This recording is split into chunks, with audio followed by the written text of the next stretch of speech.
So important is the interplay or interaction of these two units, the deeper unit and the outer unit. Because both has to adapt to free situations in asanas. And I divided the movements of the asana in 3 categories.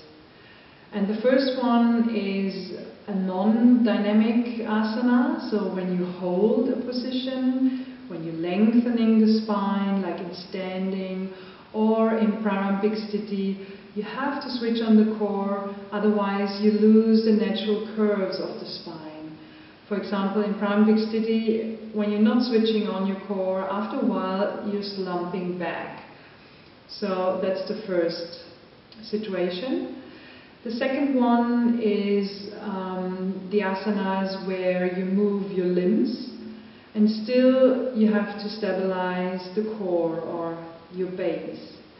And that's, for example, in Padottasana, and that's quite an important asana because when you lift up your leg, most of the people tilt the pelvis back or flex the spine.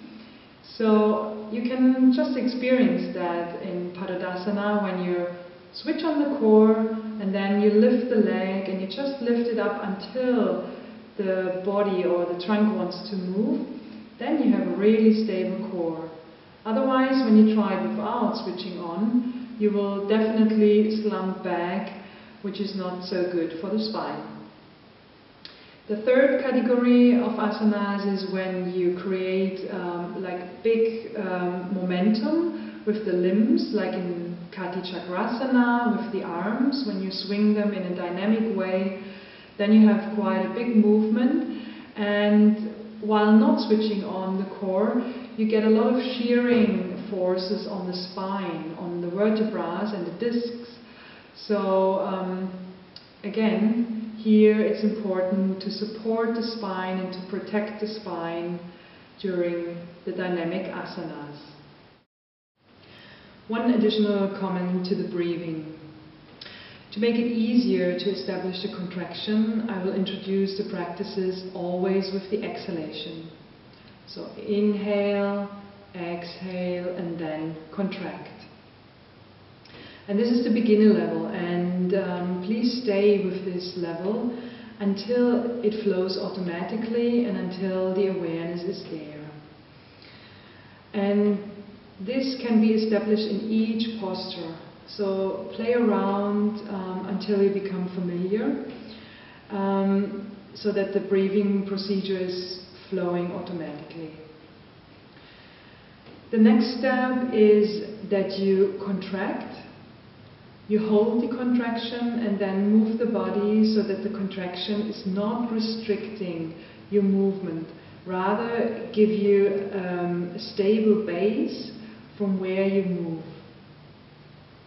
The third step is that you move the body, and it shouldn't matter if you're inhaling or exhaling, the core is switched on in the right manner, and so that the nervous system is trained to anticipate for the movement. So when you put heavy load on the spine, that automatically the core is switched on in the right manner.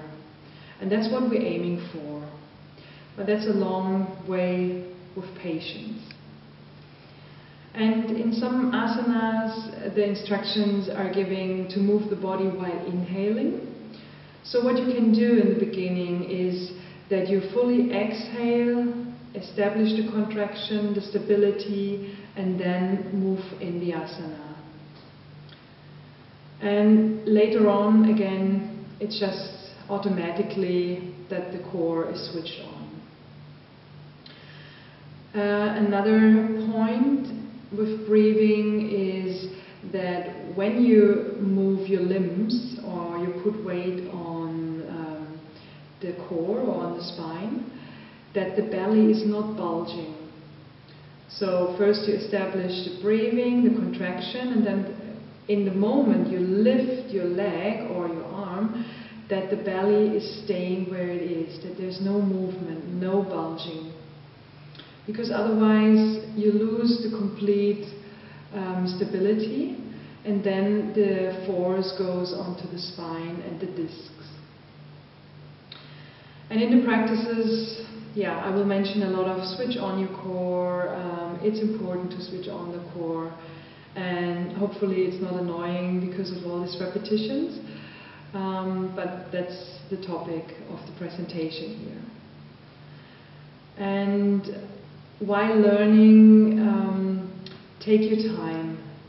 And not even the breathing is important to go step by step. It's also with the core, so that you have all four components, or that you go through all the four components of the core stability. That means that first you establish the breathing, then you switch on the transversus abdominis, then you go to the next step, the multifidus, and then the pelvic floor, and then have all four parts together, and then move into the asana.